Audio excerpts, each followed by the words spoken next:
Yes, reka mbasuhuze kandi mbifurize kugira ibihe byiza nshuti bakunzi ba Ibendera TV. Nongeye kubaha ikaze makuru n'amakuru yo kuri uyu munsi turi ku cyumweru tariki ya mbere Gashyantare muri uyu mwaka wa 2026. Reka nizere ko meze neza hirya no hino aho muherereye, abagiye gusenga nizere ko mwagize amasengesho meza, abagize zindi gahunda namwe nizere ko gahunda zikomeje kubagendekera neza. Ikaze kuri mwese rero ku Ibendera TV, twinjire makuru yibanda kandi akitsa ku mirongo y'urugamba muri Repubulika Iharanira Demokarasi ya Kongo. Ibintu byongeye gukomera, ibintu byahindutse mu buryo bukomeye cyane, urugamba rwongeye gukaza umurego, amasasu aravuza ubuhuha mu bice bitandukanye.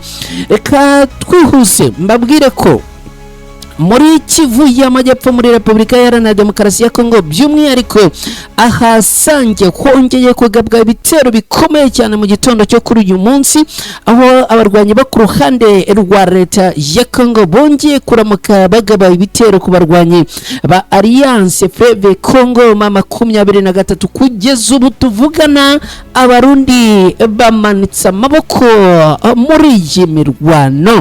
Ibi turaza kubyinjiranamo ku buryo burambuye.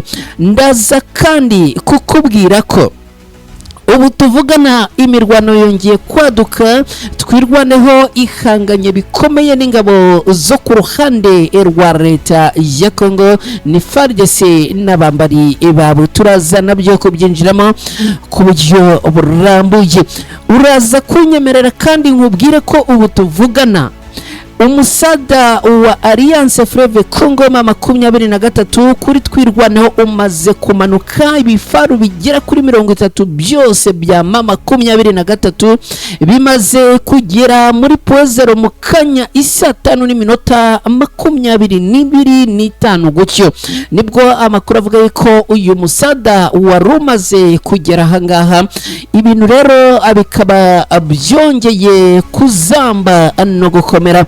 Ibi nabyo ndaza kubigusobanurira akantu ko kandi ndaza kandi kukubwira cyase turaza kugaruka ku kuri kubiri kuvugwa ko Pozero yaba yara fashwe n'abarwanyi bo ku ruhande rwa leta ya Kongo.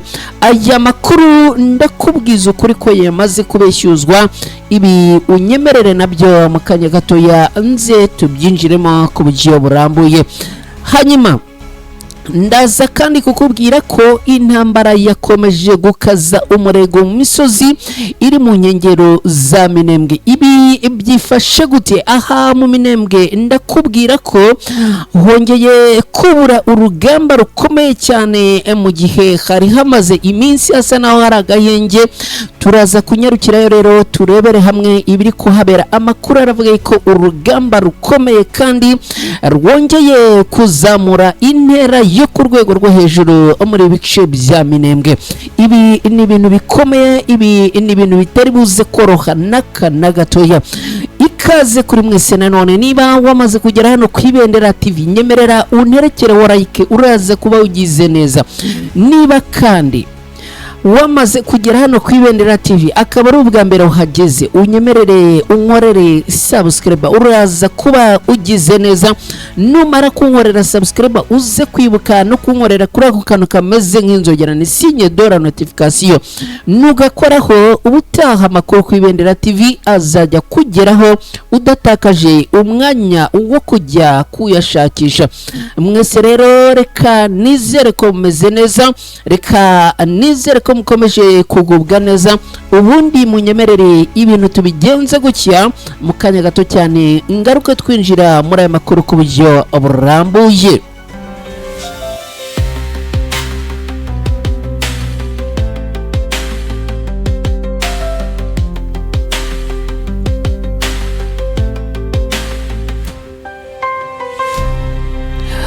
Yes, ikaze cyane nanone kuri mwese mudukurikiye ko muherereye hose.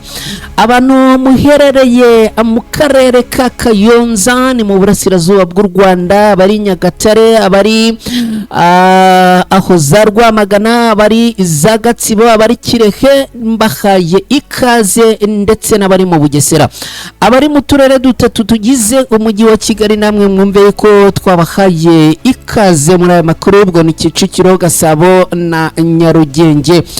Hanyuma abari mu turere tugize intara y'Amajyaruguru, abari muri Rulindo, abari muri Musanze, abari muri Gicumbi, mwumve ko twabahaye Yambo.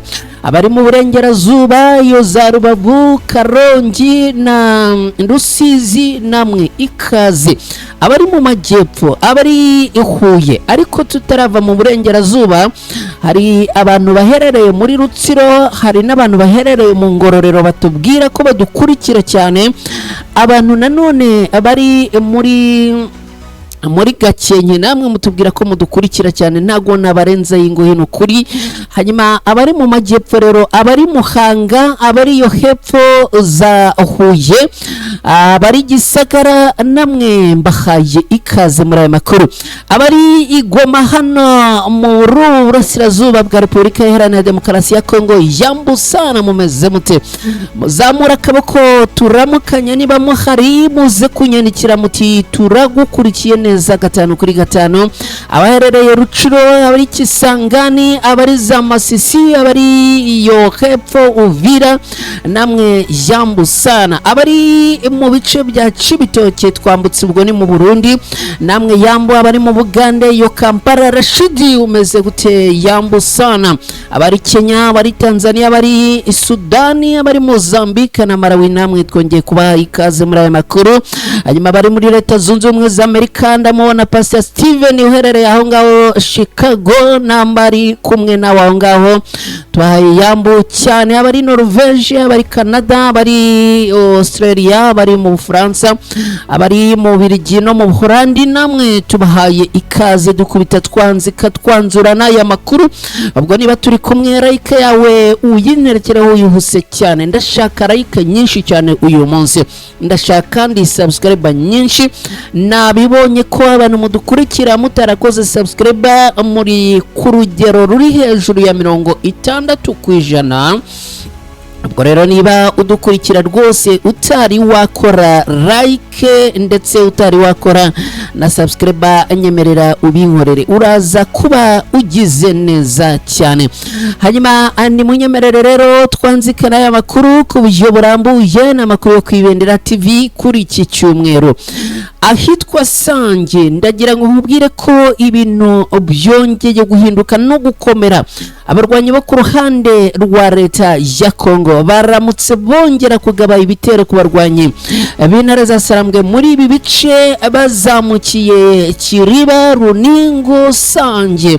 Amakuru avuga ko ahangaha habereye imirwano ikomeye, yabereye aha muri aka gace ka Sange muri teritwari ya Uvira muri Kivu y'Amajyepfo, aho umutwe w'abarwanyi b'intare za Sarambwe wongeye n'ubundi gusa naho utanga isomo rikomeye kuri abarwanyi bo ku ruhande rwa leta ya Kongo. Ni FARDC, ni Wazalendo, n'abacanshuro ndetse n'abasirikare b'u Burundi. Kugeza ubu amakuru aravuga ko igisirikare cy'u Burundi cyamanitse amaboko. Uti byagenze gute? Aba barwanyi bo ku ruhande rwa leta ya Kongo, amakuru avuga yuko bazamutse mu bice bisa naho ari bitatu.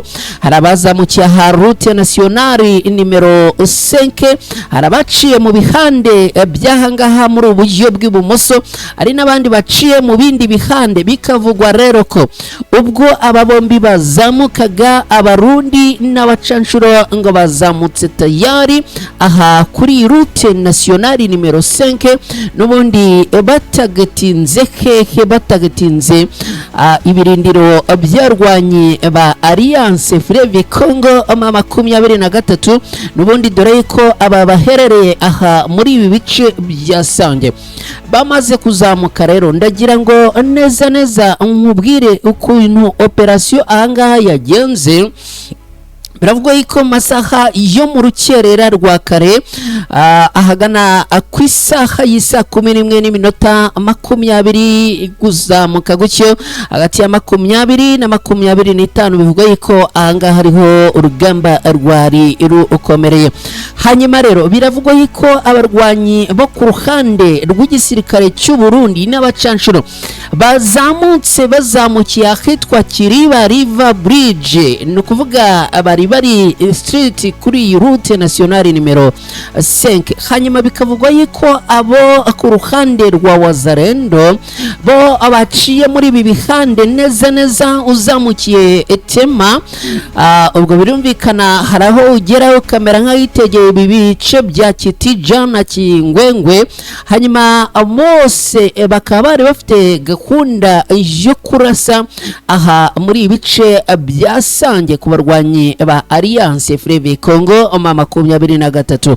Byaje kugenda gute rero? Biravugwa yuko abarwanyi bo ku ruhande rw'igisirikare cy'u Burundi bari kumwe n'abacanshuro bazamutse bamaze kurenga Runingo gatoya cyane, bahise bitura muri ambushi. Abarwanyi b'intare za Sarambwe bahita babagota impande zombi, birangira rero noneho ibintu bibakomeranye.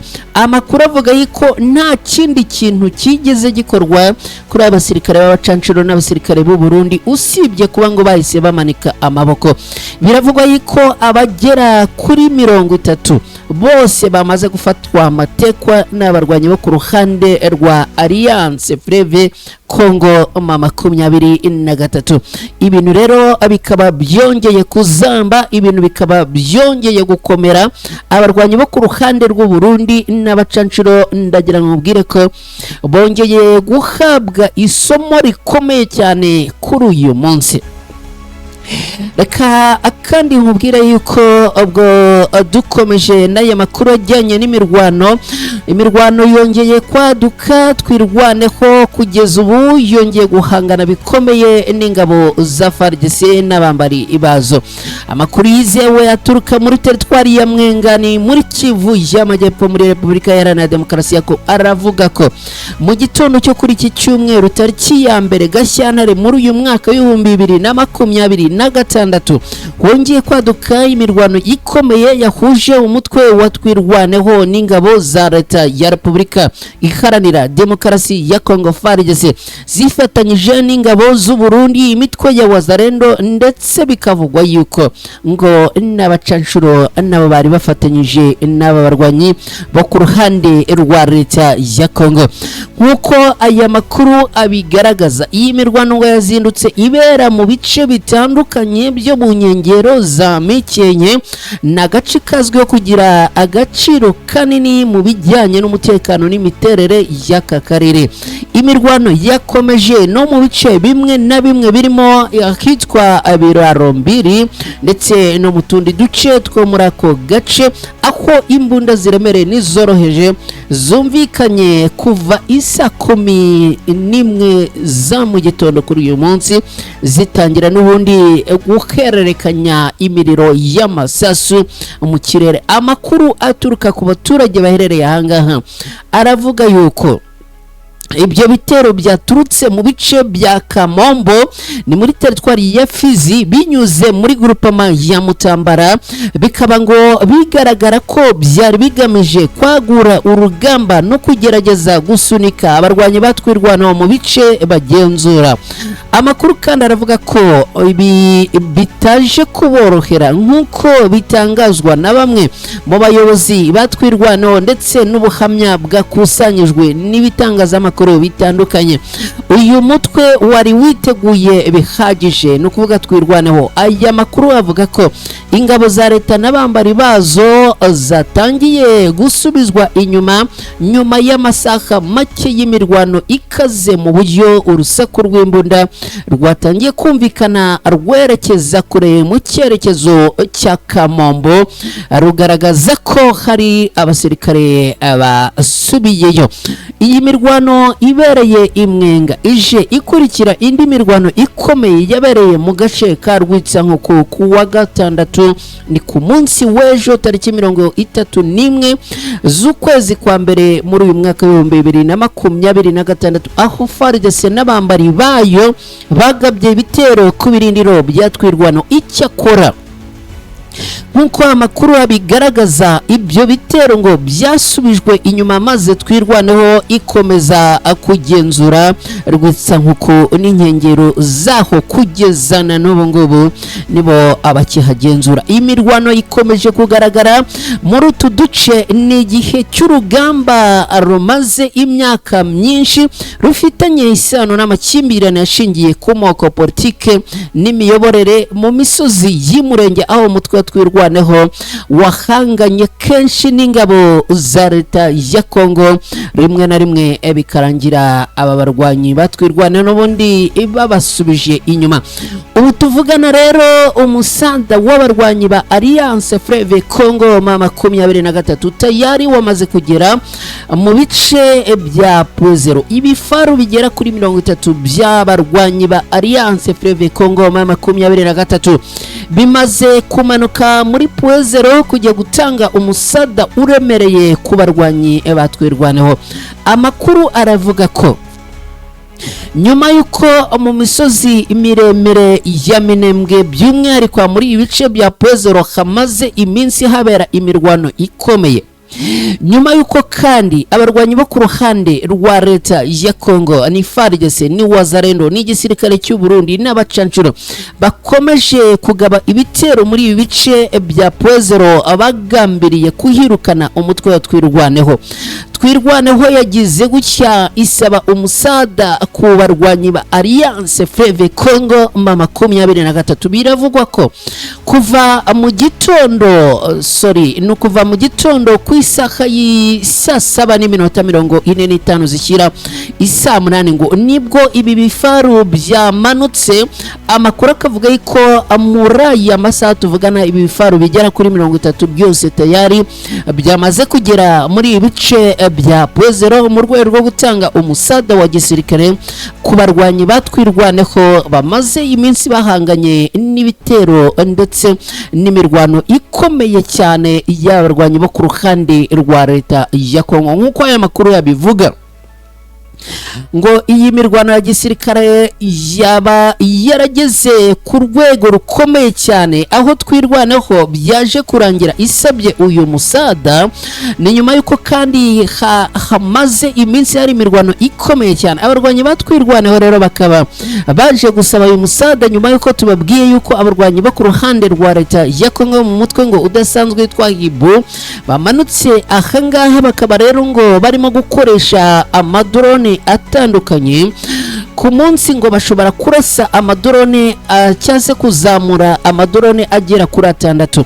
Eshatu ngo ziba zirimo gutera ibisasu, izindi zagiye gupakirwamo ibindi bisasu ziza zitera izindi nazo zisubirayo gutyo. Ibi rero byatumye abarwanyi batwirwaneho basaba umusada uremereye cyane. Mu byo basabye harimo ibi bifaru bigomba guhanura izi drone, ariko kandi ngo basabye n'ubwirinzi gomba kubafasha guhangana n'izi drone kugira ngo n'ubundi zige zihaguruka rwazibonye bahita abazihanura.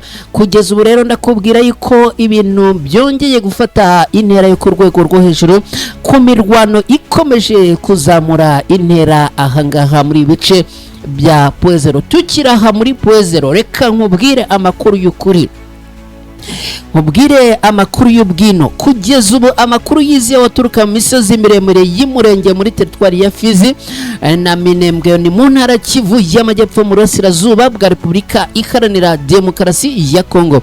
Aranyomoza ibyagiye bitangazwa hirya no hino, bimwe byavugaga ko agace ka Puezero kafashwe n'ingabo za leta ya Kongo. Aya makuru aragaragaza ko kugeza ubu umutwe wa twirwaneho ugikomeje kugenzura aka gace. Ku munsi w'ejo nagiye byumva hirya no hino hari bimwe mu bitangazamakuru bikiri muri uyu mutego w'ikinyoma cy'abarwanyi bo ku ruhande ruhande rwa leta ya Kongo bivugwa yuko aribo batangaje yuko Puezero bayisubije, nyamara ngo iyi Puezero iracyagenzurwa n'abarwanyi batwirwanaho. Ku munsi w'ejo bundi kuwa gatanu tariki 30 z'ukwezi kwa mbere mu mwaka w'ibihumbi 2026 turimo, no kuwa gatandatu ubwo ni ku munsi w'ejo, hari ibitangazamakuru byari bigikomeje gutangaza ko twirwanaho yahunze Puezero, ndetse iyi Puezero ikaba yarasubiye mu maboko y'abarwanyi bo ku ruhande rwa leta ya Kongo.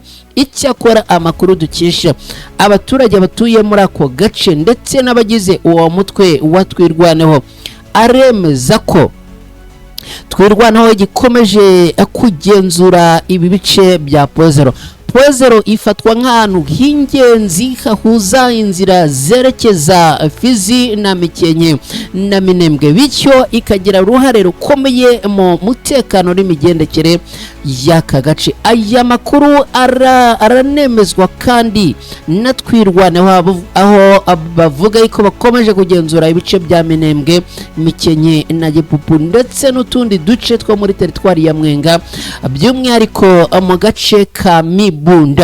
Ku munsi w'ejo kuwa gatandatu tariki 31 z'ukwezi gushize kwa mbere muri uyu mwaka w'ibihumbi 2026 habaye imirwano yikomeye mu gace ka Rwitsankuku, aho ingabo za leta ya Kongo FARDC zifatanyije na FDLR n'abarwanyi ba Wazalendo n'ingabo z'u Burundi bongeye kugaba ibitero ku barwanyi batwirwano, ariko ibi byaje kurangira n'ubundi ibi bitero twirwanaho ibisubije inyuma, bityo ibi bitero bikaba ahanini birimo kugenda bituruka muri grupama ya Mutambara muri teritwari ya Fizi. Abarwanyi batwirwanaho bakaba bongeye kubisubiza inyuma, ubu tuvugana n'ubundi bice bikaba birimo kugenzurwa na twirwanaho. Intambara yakomeje gukaza umurego muri iyi misozi iri mu nkengero za Minembwe. Ni amakuru avuga yuko mu gitondo cyo kuri uyu munsi n'ubundi mu gace ka Rwitsankuku hongeye kuramuka imirwano, ni hafi ya Minembwe, ni mu misozi miremire y'Abanyafizi na Mwenga mu ntara ya Kivu y'Amajyepfo, ni mu burasirazuba bwa Repubulika Iharanira Demokarasi ya Kongo. Iyi mirwano yahuje abarwanyi batwirwano n'ingabo za leta ya Kongo FARDC zifatanyije n'ingabo z'u Burundi n'abarwanyi ba Wazalendo. Kugeza ubu amakuru aravuga ko aka gace n'ubundi karwaniwemo bikomeye cyane, abarwanyi bo ku ruhande rwa leta ya Kongo bakaza gusubizwa inyuma n'abarwanyi batwirwanaho. Urugamba rukaba rukomeje gukaza umurego muri ibice, aho n'ubundi amakuru avuga ko iyi mirwano yongeye kuzamura intera n'urwego iriho muri iyi minsi ya vuba cyane. Ibi kandi birimo kuzamura urwego mu gihe abarwanyi b'intare za Sarambwe bavuga yuko n'ubundi abarwanyi batwirwaneho bakomeje guhangana n'ibitero bikomeye, ndetse kandi bikavugwa yuko mu bitero abarwanyi bo ku ruhande rwa leta ya Kongo barimo kugaba harimo n'ibirimo kugabwa ku baturage abarwanyi ba Alliance Fleuve Congo 23 bakaba bongeye gutabaza amahanga n'imiryango mpuzamahanga guhagurukira iki kibazo, aho bivugwa yuko abarwanyi bo ku ruhande rwa leta ya Kongo bakomeje kugaba ibitero ku baturage bo mu bwoko bw'abanyamurenge hagambiriwe kubarimbura. Ibi rero abarwanyi ba Alliance Fleuve Congo 23 bakaba bavuga ko mu gihe amahanga n'imiryango mpuzamahanga yabitagize icyo yikora, abaturage bashobora kuzisanga bakorewe genocide n'abarwanyi bo ku ruhande rwa leta ya Kongo. Ibi bakabihamya bashingiye ku kuba leta ya Kongo yaravanyeho internet muri uyu mujyi wa Uvira, ibintu bituma n'ubundi ubwinyagamburiro bw'abaturage butagira icyo ugeraho, ndetse n'amakuru atamenyekana, kugira ngo n'ubundi babone ko bakora ibi bikorwa byabo mu buryo bw'ubugome cyane. Ngibyo rero, reka munyemerere mbashimire cyane inshuti bakunzi ba Ibendera TV.